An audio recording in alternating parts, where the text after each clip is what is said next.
രണ്ടുപേരോട് ഉപയോഗിച്ച് കളിക്കോ? അതെ, ഇന്നൊരു കുഴപ്പമില്ല. എന്നതായാലും ഇത് കഴിഞ്ഞ ദിവസമൊക്കെ മേളാങ്ങ് നിനക്ക് സീറ്റ് വെട്ടിടാൻ മറന്നുപോയി. എവിടെ വന്ന് അറിയാവോ? ഇതാണ് മതിലകം. മതിലകം അത് ബക്കറ്റിനകത്ത് ആളെ ഇറക്കി പറയാം.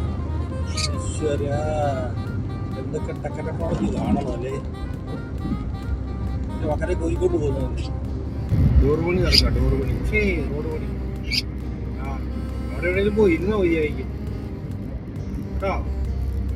രണ്ടുപേരും തിന്നീനി ഇത് ഇട്ട് വാങ്ങാൻ തിന്നോ കേട്ടോ. പയട് തിന്നോ, പയട് മുളപ്പിച്ച വയറാ അത് കഴിച്ചു കേട്ടോ. രണ്ടുപേരോട് കഴിച്ചു, മൊത്തം കഴിച്ചു. ഇച്ചിരി പോലും മിച്ചം വെച്ചേക്കില്ല കേട്ടോ. സന്ധ്യ കുറച്ച് കഴിയുമ്പോൾ ഉറങ്ങാം. ഓ